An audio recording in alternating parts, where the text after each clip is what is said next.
Step away from the car now.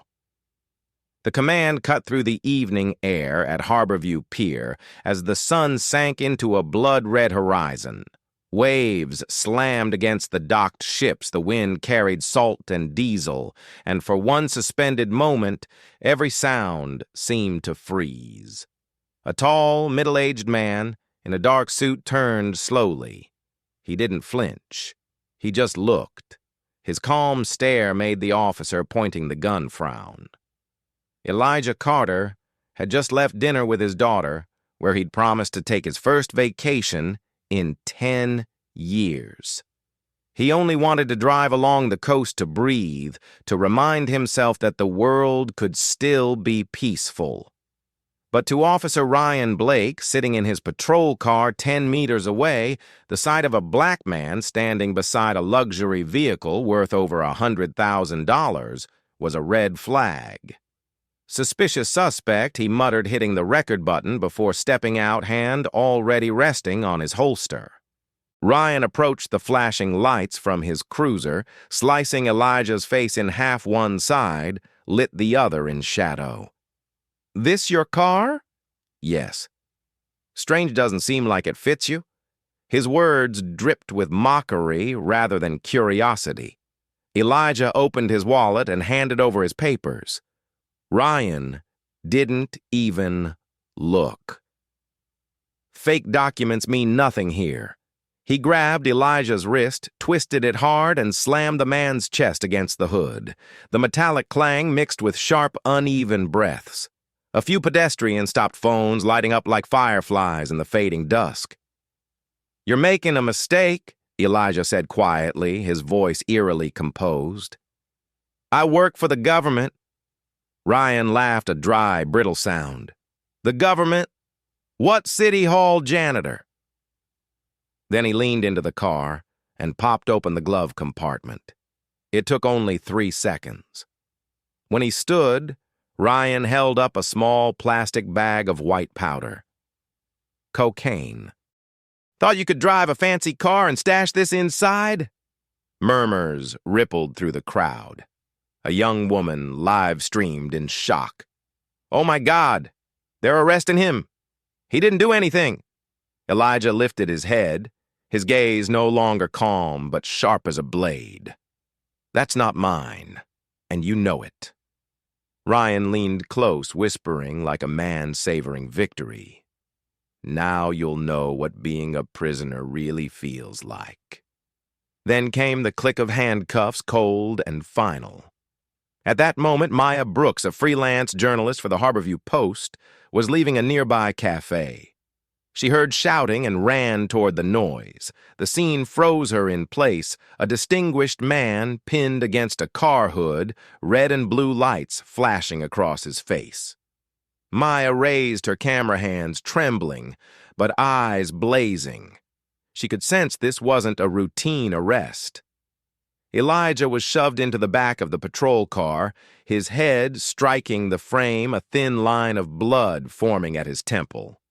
In that instant, he looked up through the rearview mirror straight into Maya's phone lens. Record everything he said, not loud but clear enough to rise above the wind.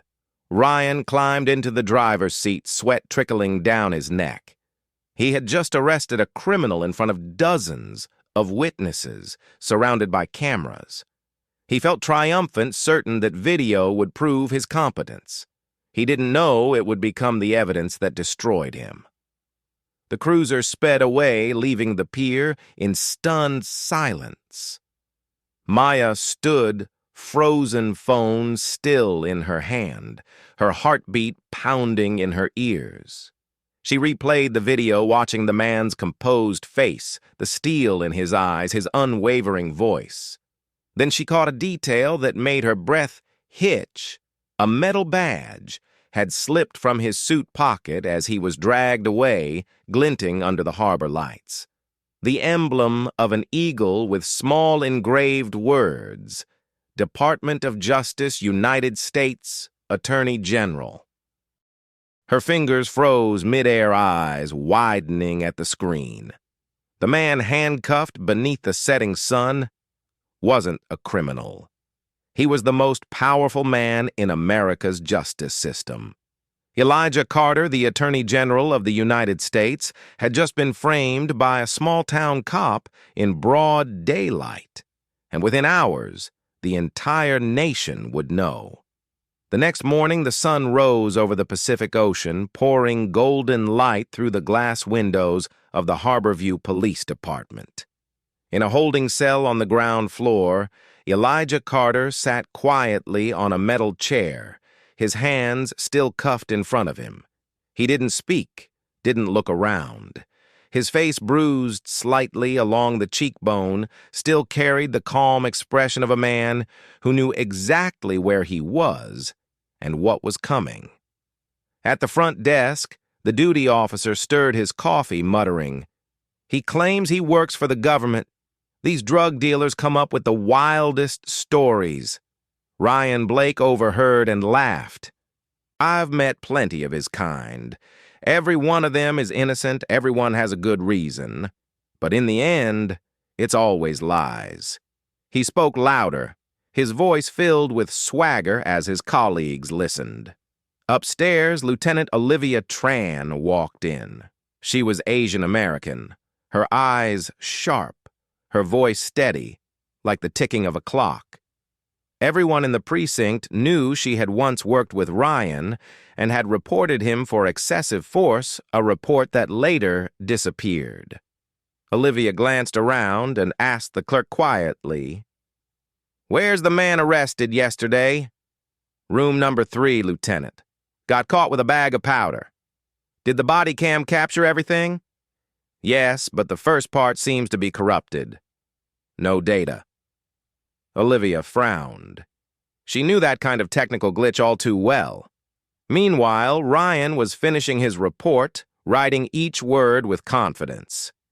The suspect resisted arrest, displayed aggressive behavior, and showed signs of drug influence.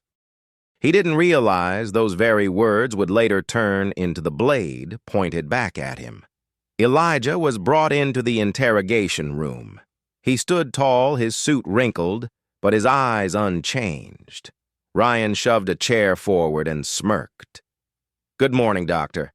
Now tell me, where did you get the drugs?" Elijah looked at him and spoke slowly, every word deliberate. "You should turn on your camera before you continue." Ryan froze for a moment, then scoffed. "My camera's been on from the start. Don't tell me how to do my job." Elijah smiled faintly. "No, it hasn't.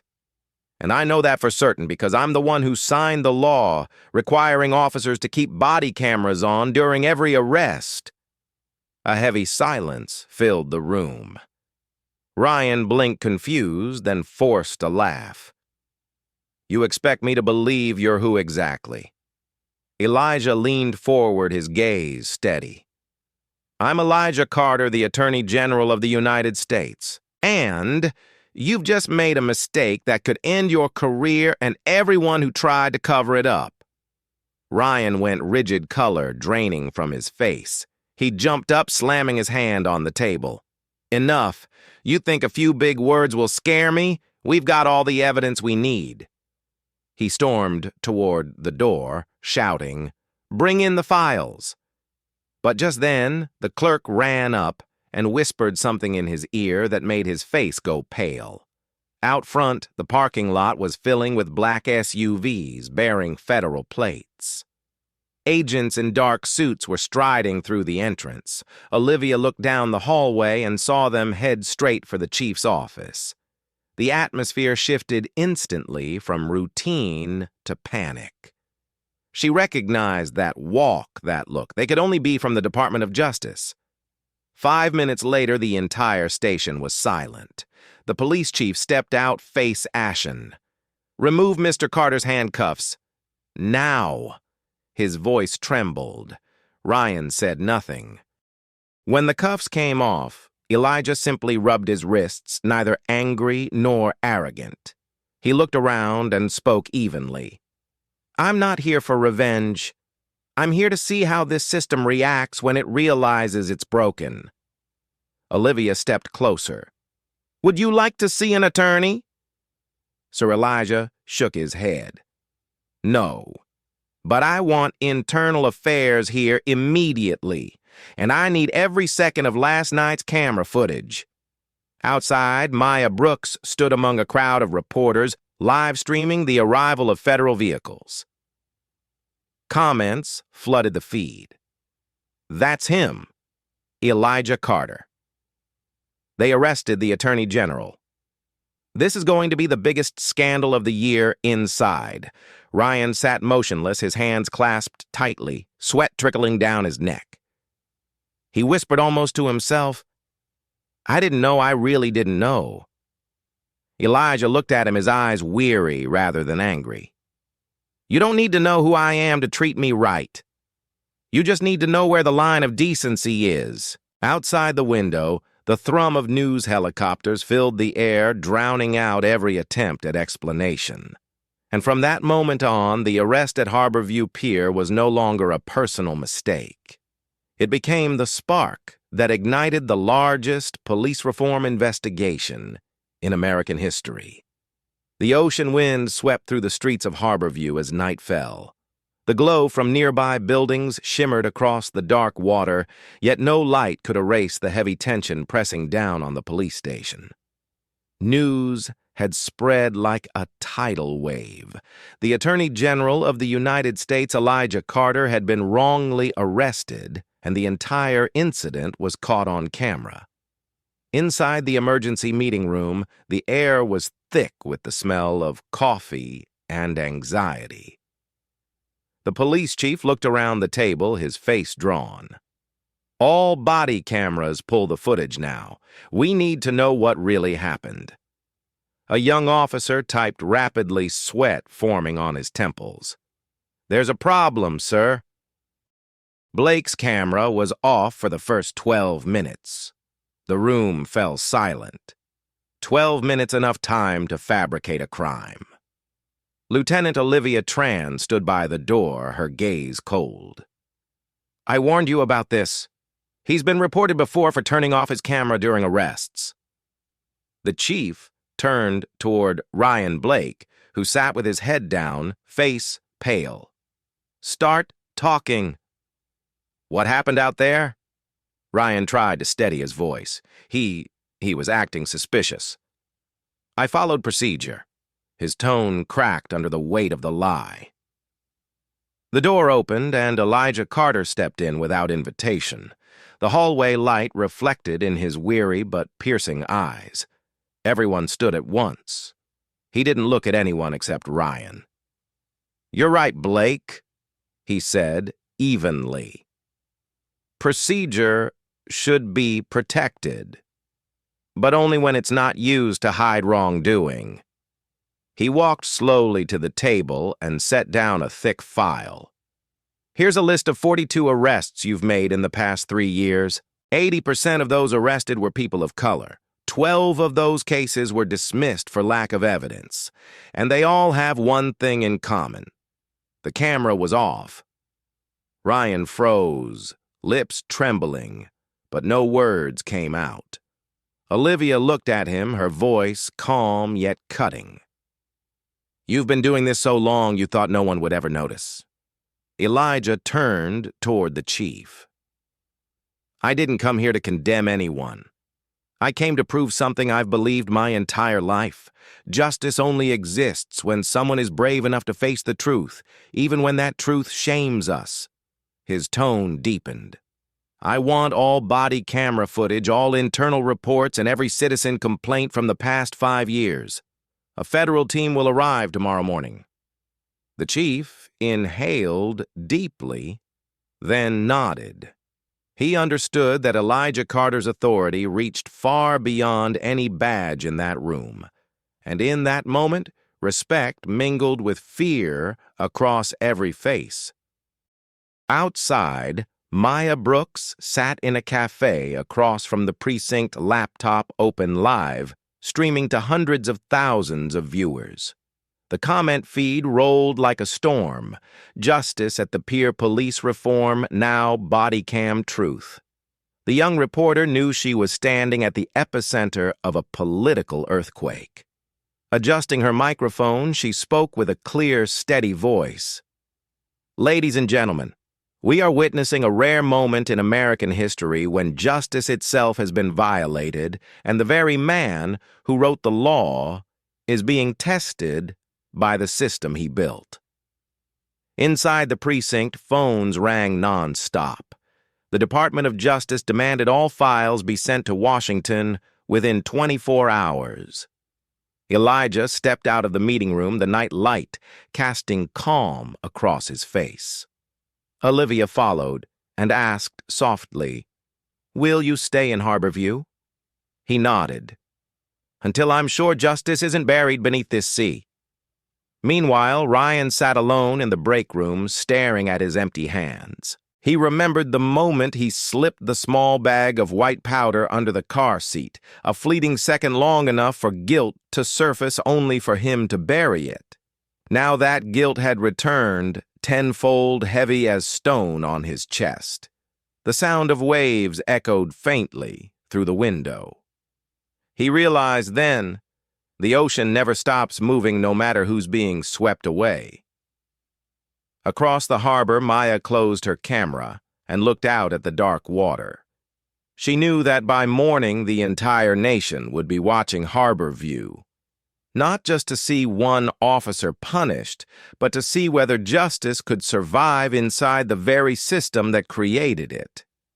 And as Elijah Carter entered the temporary federal guest room, his calm demeanor never changed. He opened his phone, dozens of messages from Washington waiting.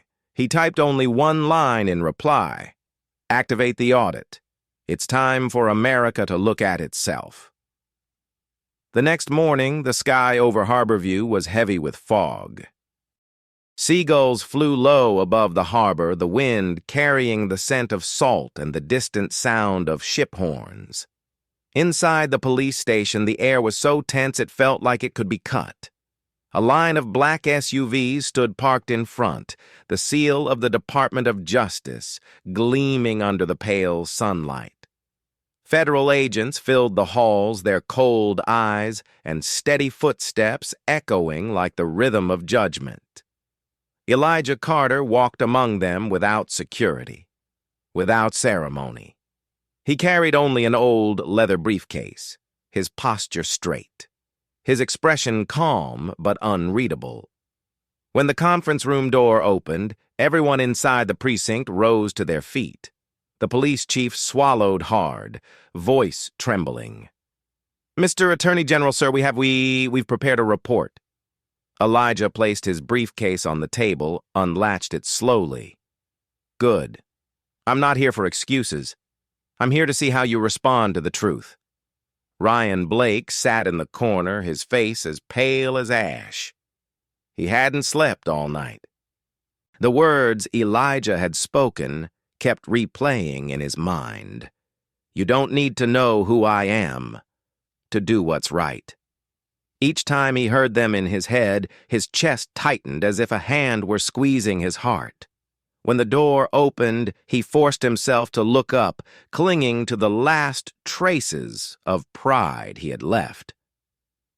A female agent stepped forward and set a small drive on the table. This contains the recovered footage from last night's body cameras, extracted using direct forensic technology from Washington. "The missing 12 minutes have been restored." The room fell silent. Olivia Tran's eyes narrowed, shifting toward Ryan.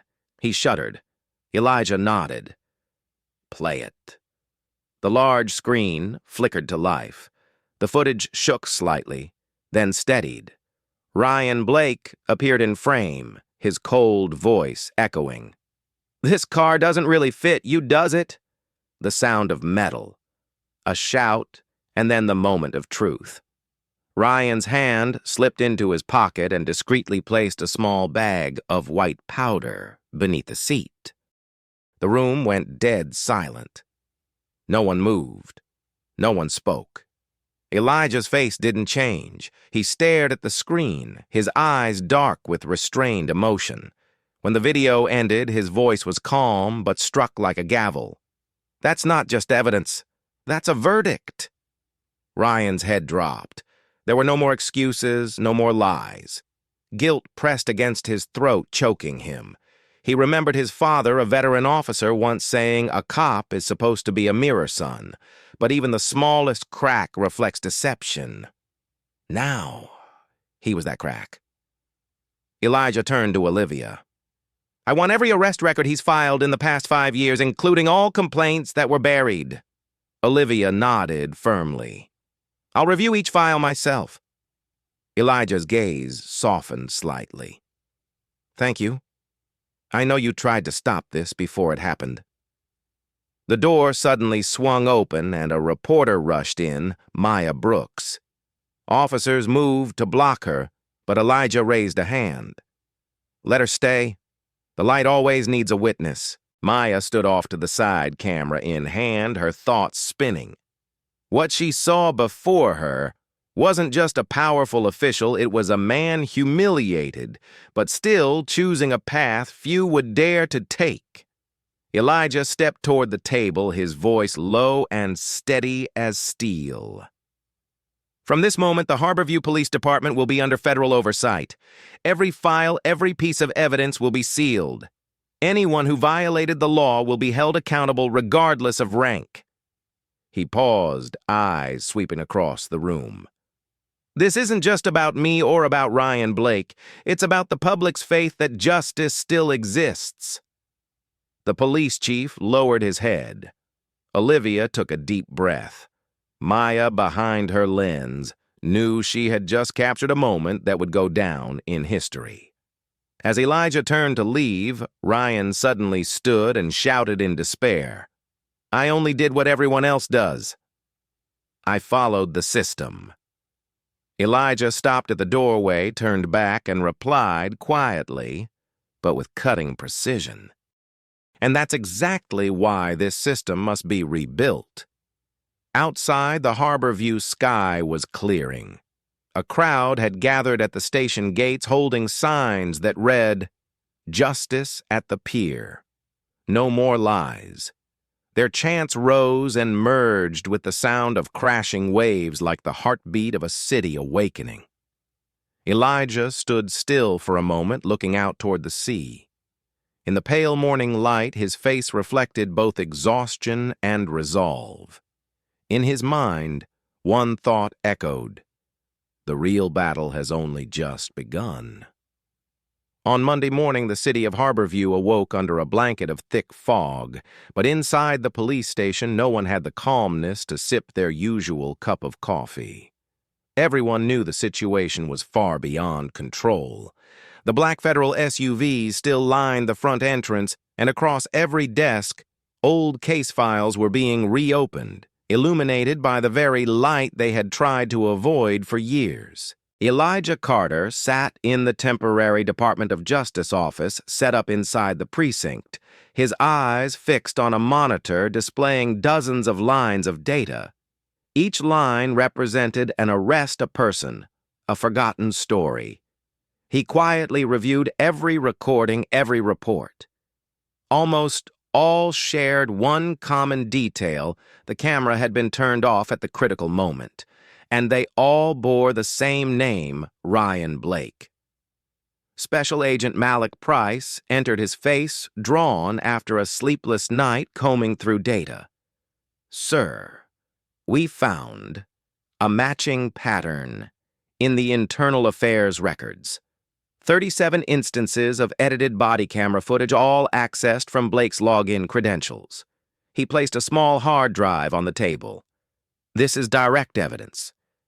Elijah nodded. Good. Preserve it as is, send it to the legal team immediately. And expand the search. I want to know who helped him cover this up. In the hallway, Olivia Tran worked with a team of technicians.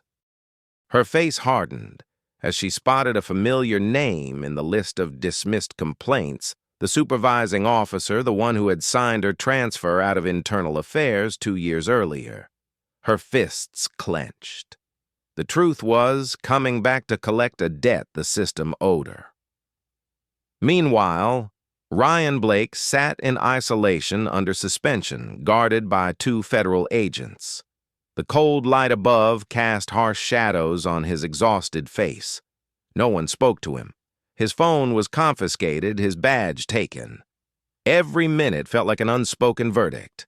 In his mind, only one sentence echoed over and over the words Elijah had said: "You don't need to know who I am to do what's right."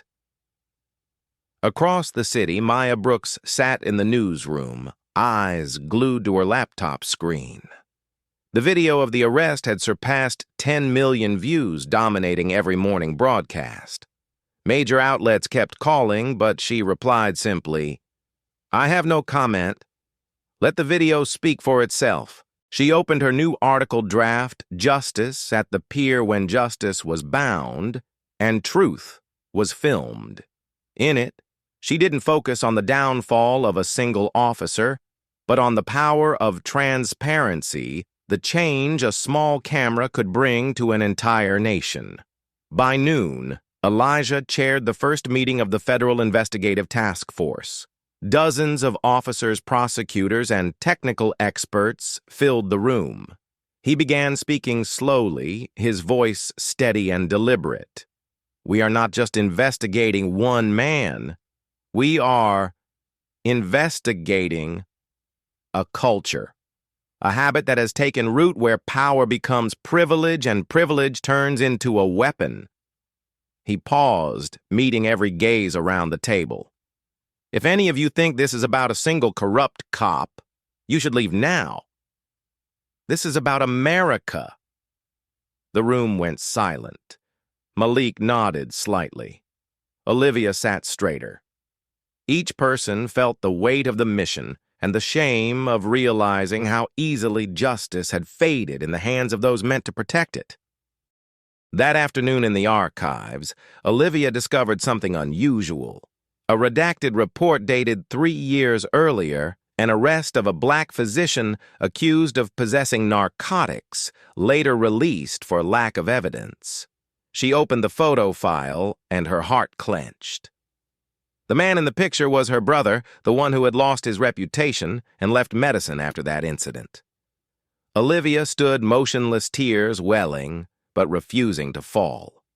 She picked up her phone and texted Elijah, "I now have another reason not to stop." That night, the entire precinct glowed with light. Computers flickered like small candles, reflecting on faces bent over keyboards, tracing every missing piece of a broken system. Outside, people gathered beneath the fog holding signs that read, "Accountability for all justice served and body cams save lives." This time, Maya lifted her camera not to expose, but to capture a city waking up. And Elijah Carter sat alone in the darkened office, staring out the window toward the harbor. The waves kept crashing. The lights kept flickering. He thought of the thousands who had been treated as he was that day, without cameras, without witnesses, without a title to protect them. And he made a silent promise. This time, justice would not end with one case. It would become a revolution. On Tuesday night, Harborview refused to sleep. Neon lights shimmered over the damp surface of the water, each wave beating softly like a countdown to an approaching storm. Inside the temporary federal building beside the police station, Elijah Carter sat alone in the interrogation room.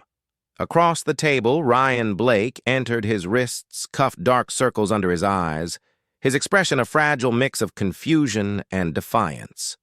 There were no cameras now, no shouting crowds, only 2 men, a metal table, and a harsh white light cutting through the space between them. Elijah looked up, his voice low but heavy as lead. "Sit down." Ryan obeyed, his gaze flickering. He no longer wore his uniform. The orange prison jumpsuit spoke for him. "You know why I wanted to talk to you alone?" Elijah asked. Ryan let out a weak, twisted laugh. "To teach me a moral lesson or to enjoy watching me fall apart?" Elijah shook his head. "No. I want you to understand something you've never been willing to about justice. and about yourself." The room fell silent. The sound of a pen tapping lightly against the table filled the air, a steady rhythm measuring the pulse of guilt. Elijah opened a file. "In the past 5 years, you've made nearly 900 arrests. 720 of them were black or Asian. In 85% of those cases, your body camera was off. And now we know why."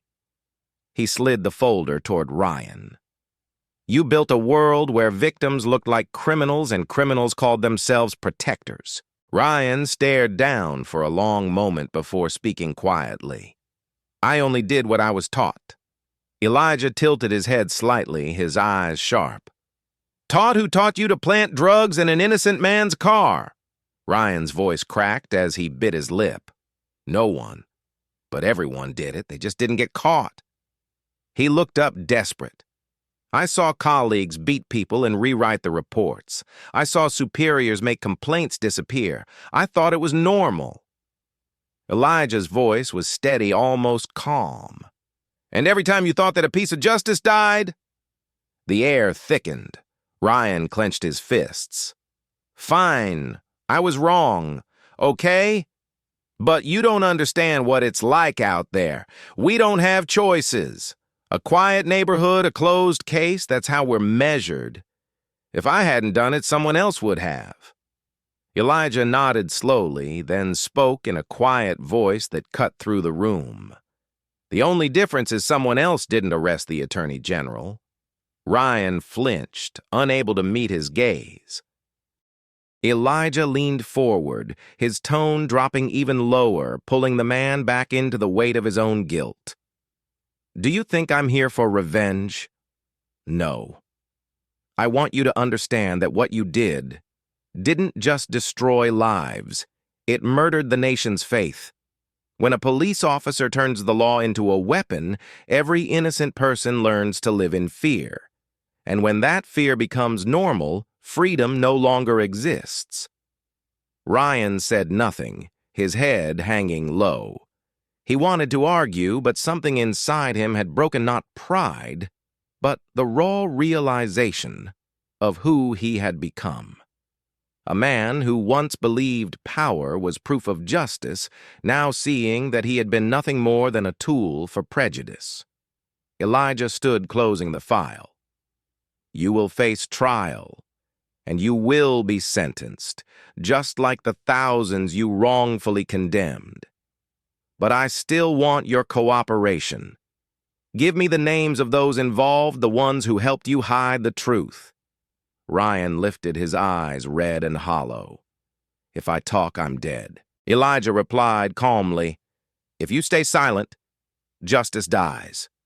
Choose." The silence stretched long and deep. Finally, Ryan whispered, "I need time." Elijah nodded. "You have until morning." When he stepped out the hallway, light spilled into the room, followed by a gust of cold air. Through the glass, Elijah saw Ryan's reflection, head bowed, shoulders trembling, his eyes lost between remorse and fear. And Elijah knew true downfall doesn't come from the sentence, but from the moment a man realizes he has betrayed everything he once believed was right. Outside, Olivia Tran waited. "Do you think he'll talk?" she asked.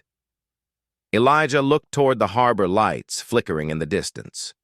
Everyone must choose once in their life between truth and comfort. He just doesn't know yet that his comfort ended long ago. As they walked away, Maya Brooks was broadcasting the evening news live. The camera captured the image of the Attorney General stepping out of the glowing building, his face solemn, surrounded by hundreds of flashing lights. And in that moment, he became the symbol of something far greater than a case, the beginning of a national reckoning. The conversation about justice had begun, and this time, America would have to listen. The next morning, Harborview was shrouded in a fog so thick it seemed the city itself was trying to hide its cracks.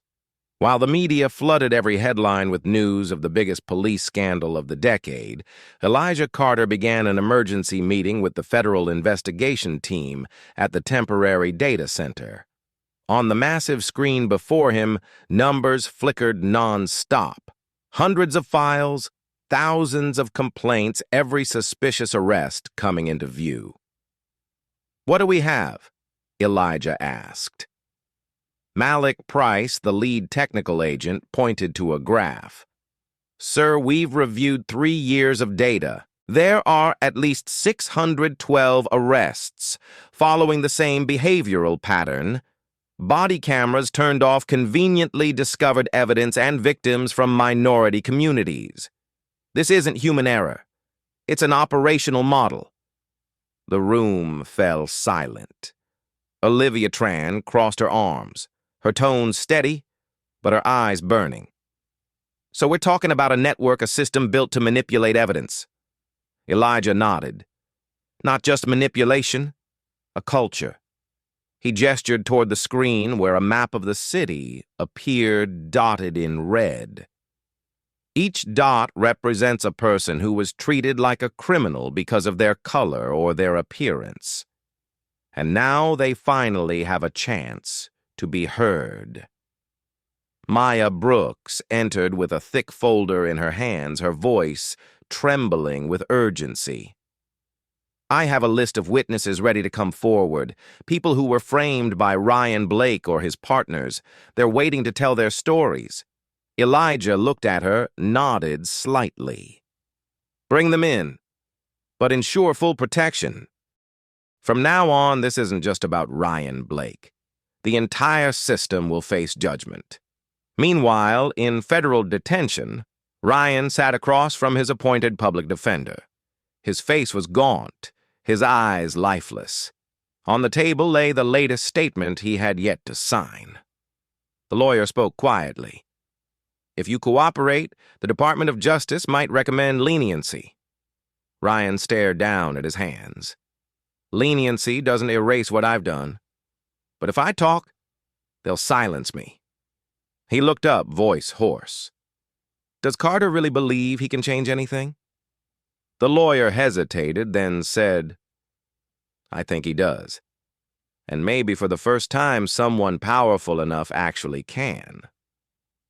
That afternoon, Elijah stood before a sea of reporters at a national press conference. Behind him, a bold banner read, "Federal Police Accountability Initiative." Hundreds of journalists packed the hall, camera flashes lighting up like sparks.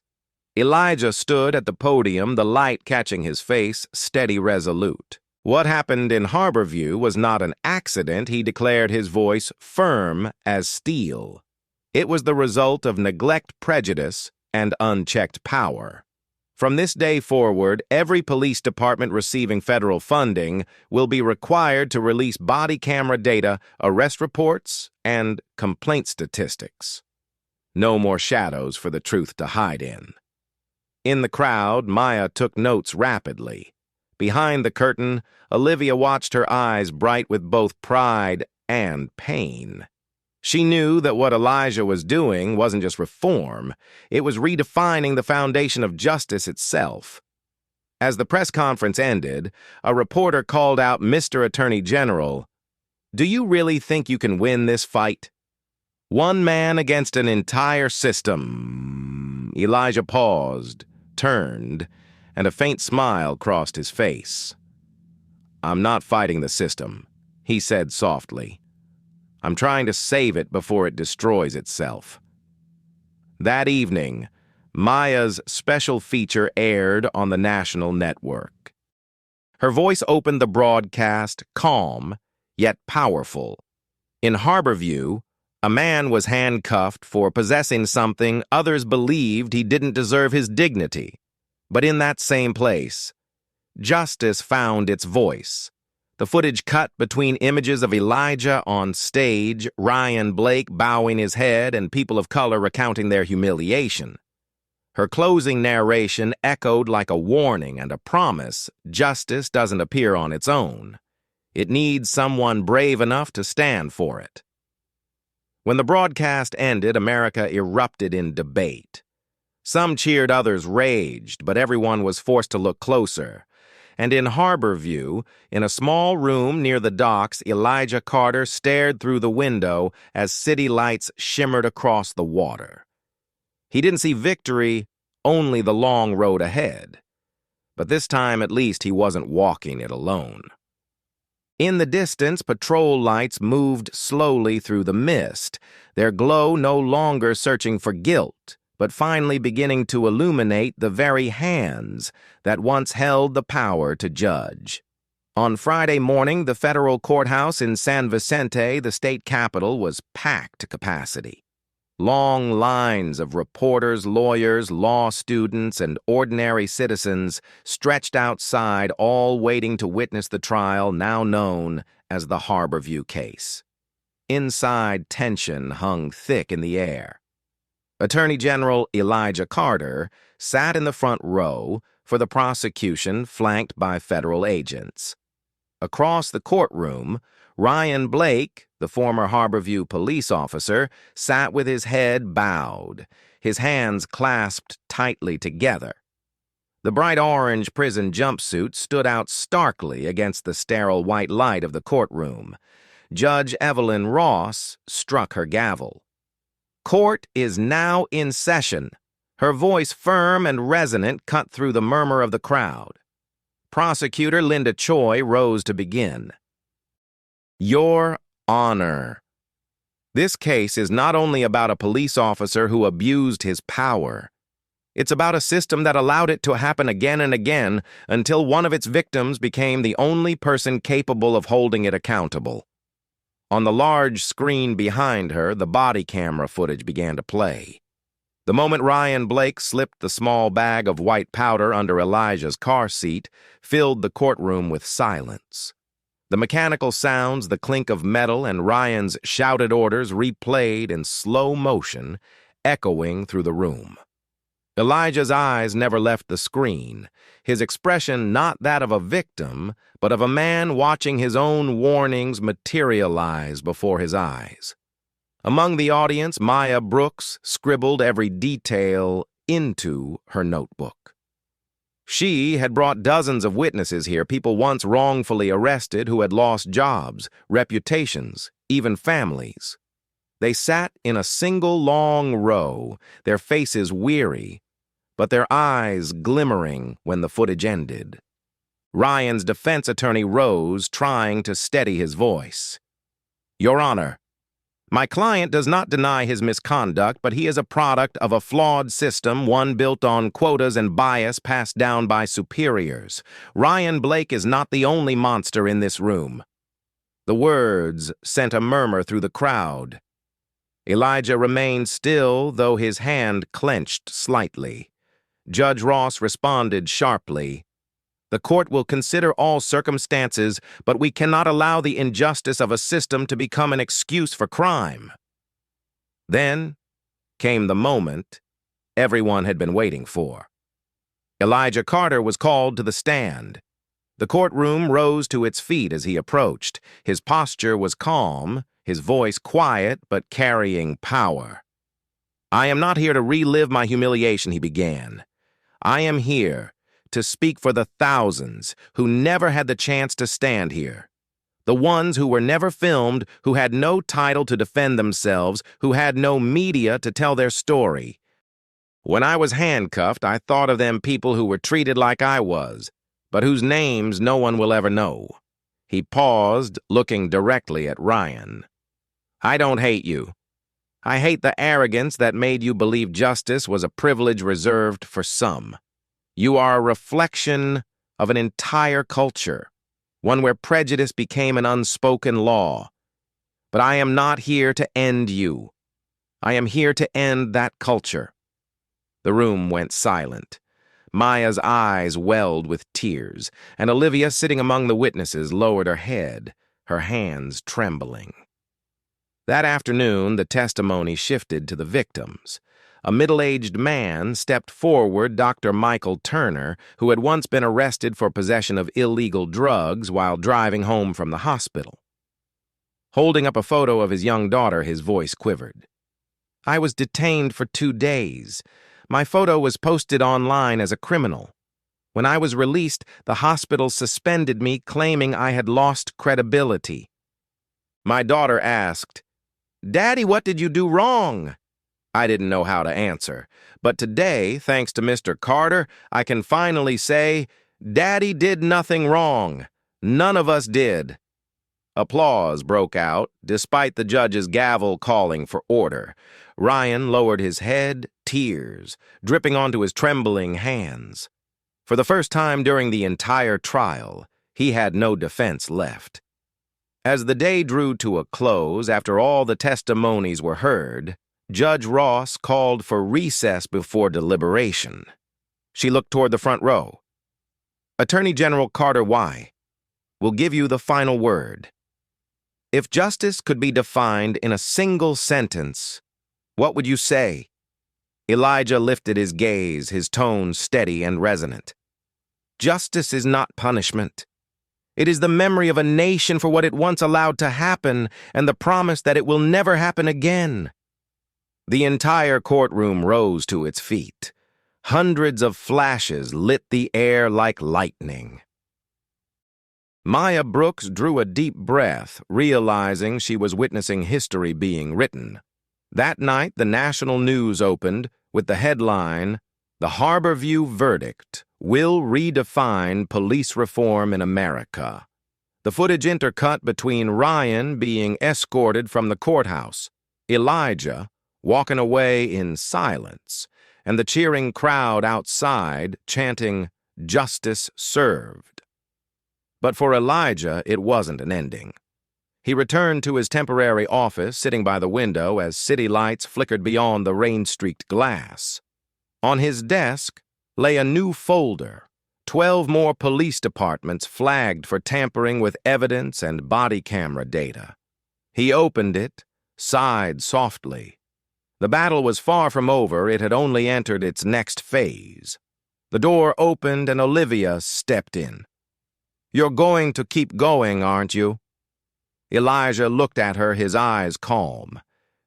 "Do you think I could stop while so many still wait to be cleared?" He smiled faintly, his voice low but unwavering. "Tomorrow we start again, but this time, it's not just Harborview. It's the entire country. Outside, the sea roared waves crashing against the rocks like the relentless drumbeat of history. And within that sound, something was changing, not just within the justice system, but within the hearts of those who had once believed justice was only a distant dream. 6 months after the trial, Harborview was no longer the quiet city where arrests were hidden behind closed doors. The sea was as blue as ever, but under the sunlight, every street and police station felt different. The new body cameras, their red lights blinking, had become a part of every uniform. On the large sign outside police headquarters, new words were engraved. "Accountability begins here." Inside, Lieutenant Olivia Tran walked through the hallway where rookie officers were being trained in bias recognition and ethical conduct. She looked at their young faces, proud yet cautious. They were the first generation trained under the Carter Doctrine, the reform program that bore his name. Every session began the same way: justice is not a weapon. It's a promise we must keep even when no one is watching. In Washington, Elijah Carter was back at the Department of Justice. His office was filled with charts, reports, and files from across the country. Alongside Congress, he had signed into law the Federal Police Accountability Act, a nationwide mandate requiring transparency in arrests, recordings, and disciplinary actions. But he knew numbers on paper were never the finish line. One early morning, Maya Brooks arrived at Elijah's office for the first exclusive interview since the Harborview verdict.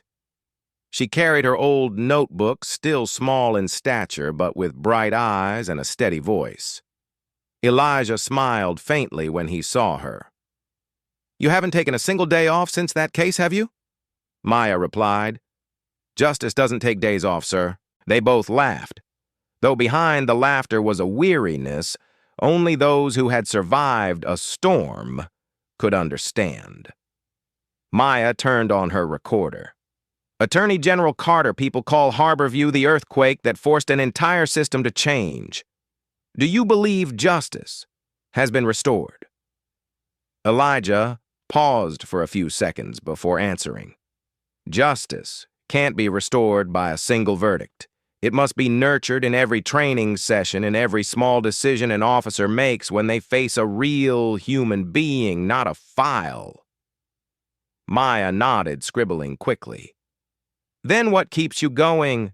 She asked. After all the resistance, even the threats, Elijah looked out the window where the American flag fluttered under the gray sky. Because I was once a man forced to kneel on the hood of a car, knowing I had done nothing wrong. And I swore no one else would have to live that moment again. Meanwhile, in a federal rehabilitation facility, Ryan Blake was taking part in a program called Rehabilitation Through Reflection. Wearing a gray uniform, he sat among other inmates, taking notes, as an instructor spoke about power and responsibility. 6 months in confinement had changed him not through shallow remorse, but through realization.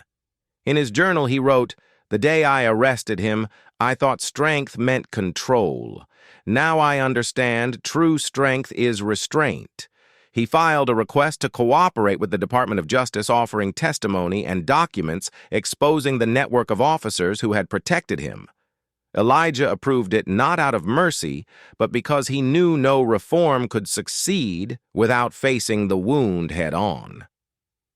The following week, Elijah flew to Harborview. The city welcomed him like a son returning home. The ocean still roared, but the cheers of thousands at the Justice Reborn Summit rose above the waves. It was the first national event of the Reform Initiative, gathering police chiefs, judges, law students, and citizens from across the country. When Elijah stepped onto the stage, the crowd rose to their feet. Olivia Tran introduced him, the man who turned humiliation into strength and pain, into the foundation of a new justice. Applause thundered. Elijah waited for silence, then spoke, his voice calm yet resolute. "Harborview is not a place I wanted to return to, but it is the place I needed to be. Because it was here I learned justice isn't about punishment. It's about the courage to look within. Over the past 6 months, we've taken down powerful names, rewritten laws, but that's not enough. If each of you in this room doesn't have the courage to say no to wrongdoing, every law will be meaningless." He paused, gazing out toward the sea. Today we begin a new program, the Justice Reborn Initiative, a nationwide training effort for officers, citizens, and law students on human rights and professional integrity. I want every state to have people like Lieutenant Tran, people who speak up when something is wrong. And I want every citizen to understand this truth. The truth doesn't need rank to exist.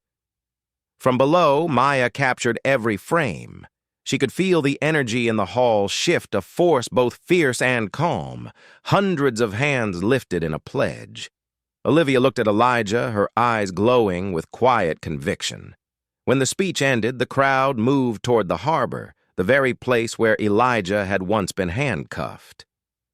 Now a small steel monument stood there, engraved with the words, "In honor of those who were silenced."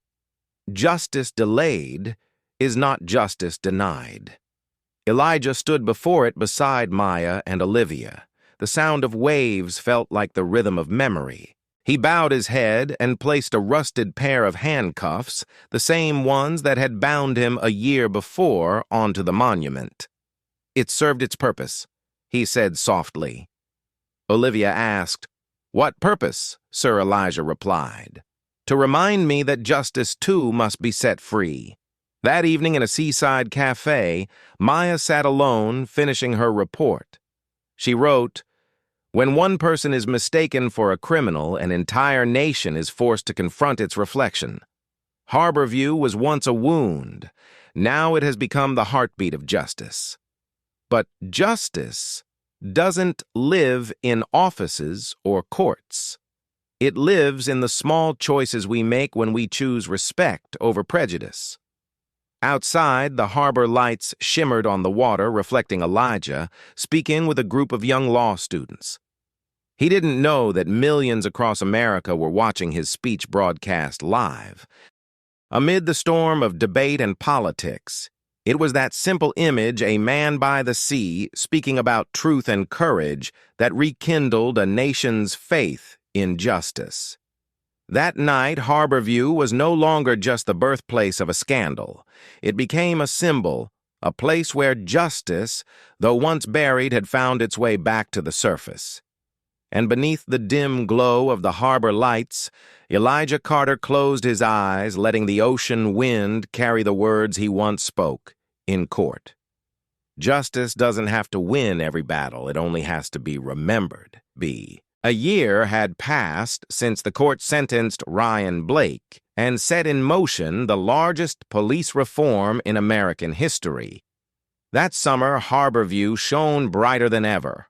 From early morning crowds poured into the city center for the first Police Accountability Summit, a national conference on reform and law enforcement responsibility organized by the Department of Justice. Beneath a massive banner that read, "Justice Reborn from Reform to Renewal," representatives from hundreds of communities, officers, judges, journalists, and law students gathered with a single question in mind after everything had justice. Truly changed people. Elijah Carter stepped onto the stage to the sound of long, sustained applause. The light caught the silver in his hair and the calm curve of his smile. The past year had cost him more than anyone could see: sleepless nights, endless hearings, threats, and a growing distance from his family.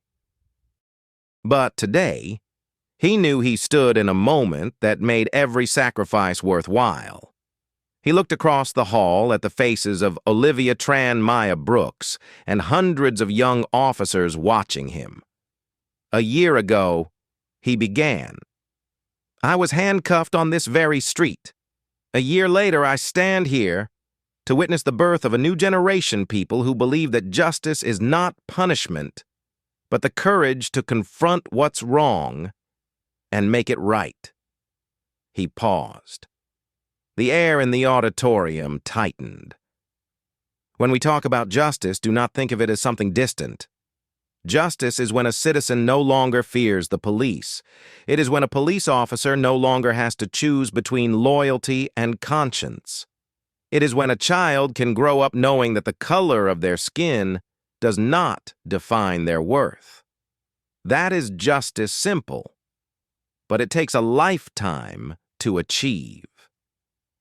Sitting in the front row, Maya's hands trembled slightly as she took notes. The light falling on Elijah's face reminded her of that afternoon at the pier, the calm dignity he held amid humiliation and chaos.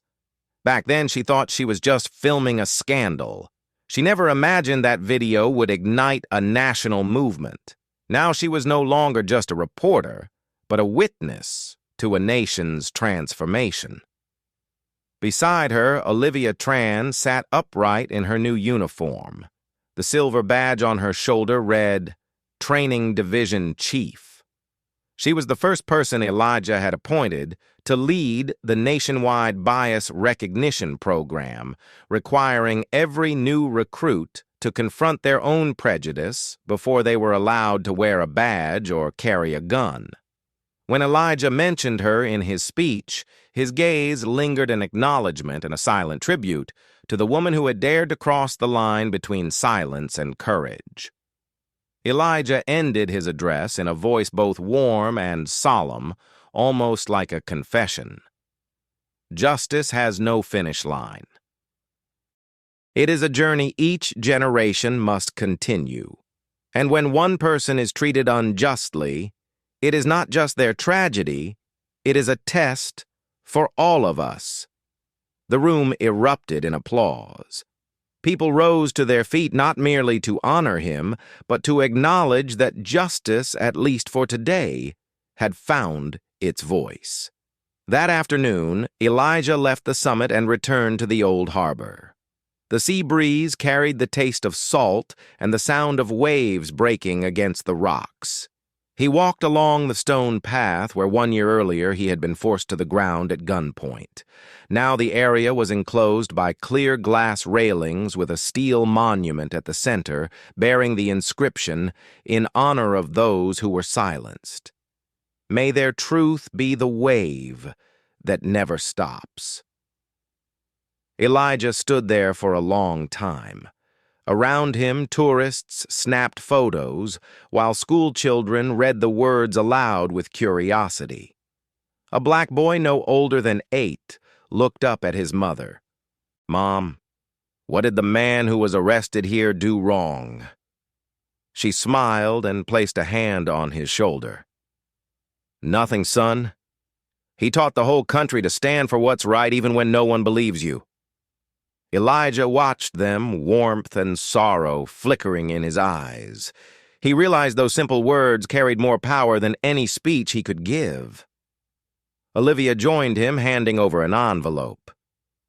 "You should see this, sir. It's the first annual report of the reform program." Elijah opened it, scanning quickly. Complaints of excessive force, down 60% body camera usage, up to 98%. 17 police departments had established independent civilian oversight boards. He nodded, his tone thoughtful. "Those numbers are good," he said. "But justice can't just be statistics. It has to become instinct." Olivia understood and nodded. "I'm working on making that instinct second nature to every trainee." That evening at a seaside convention hall, Maya hosted the Voices of Courage Awards ceremony. The audience included former victims' honorable officers, journalists, activists, and students. On stage, a video played of Ryan Blake speaking from a rehabilitation facility. His recorded voice echoed through the room. "I once believed power earned respect. Now I know only truth can earn forgiveness." The hall fell completely silent. No cheering, only the heavy quiet of understanding. Elijah sat still, his eyes distant. He hadn't forgotten that Ryan, the man who once humiliated him, was also the final link that exposed the entire chain of corruption. Perhaps redemption, too, was part of justice. After the ceremony, Maya approached Elijah on the balcony overlooking the sea. "Do you think you've achieved what you wanted?" she asked. Elijah was silent for a while.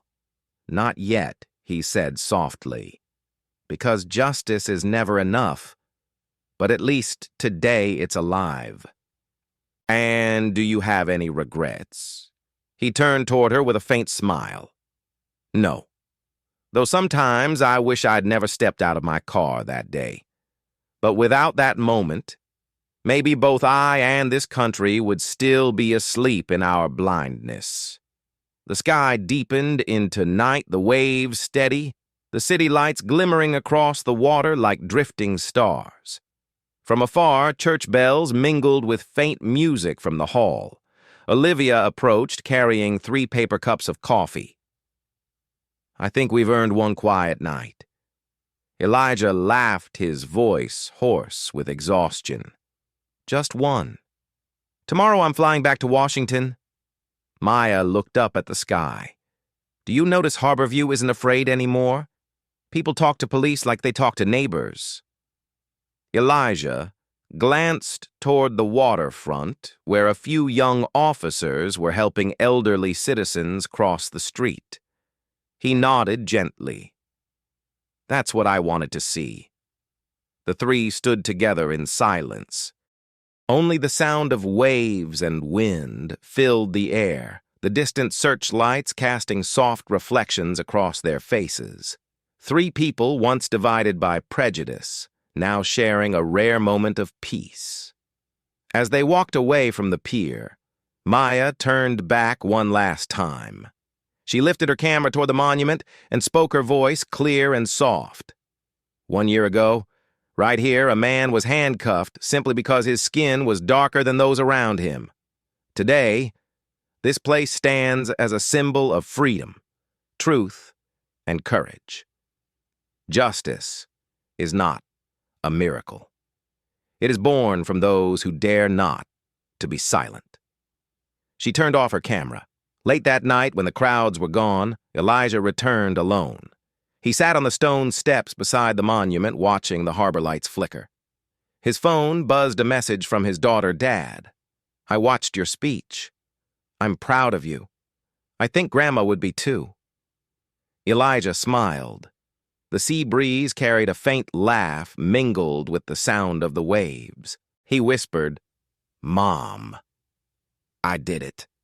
In the distance, the sea roared as if in reply. The sky opened wide, reflecting the city's glow beneath it. Elijah stood, straightened his vest, and walked away. His figure disappeared into the night, but the engraved words behind him shone bright, a reminder to all that justice does not end with a verdict. It begins with the courage of someone who believes truth is worth defending. The next morning, news outlets across the country reported on the summit. A photo of Elijah Carter standing beside the monument spread across social media, gathering millions of comments from around the world. One person wrote, "If one man can change how a nation sees justice, then each of us can change our own small part." Another commented, "Justice is no longer a slogan. It's a mirror." In Washington, Congress approved new funding for the Justice Reborn initiative. In Harborview, the training programs continued, instructors reminding recruits, "Never forget Harborview." Because it was there where justice once fell that it learned to rise again. And somewhere among the restless waves, Elijah Carter left the harbor behind, but his legacy remained the legacy of a man who endured humiliation to restore belief. Justice, once handcuffed at the pier, now stood tall, facing the horizon, where the light of dawn spread across the water, silent yet steadfast, like the man himself. And so Harborview closed its chapter of pain to begin a new era, one where no one is judged by their skin, and every officer remembers that the camera is not just for recording, but a reminder that truth always has a witness. Justice never sleeps. It only waits for someone brave enough to awaken it.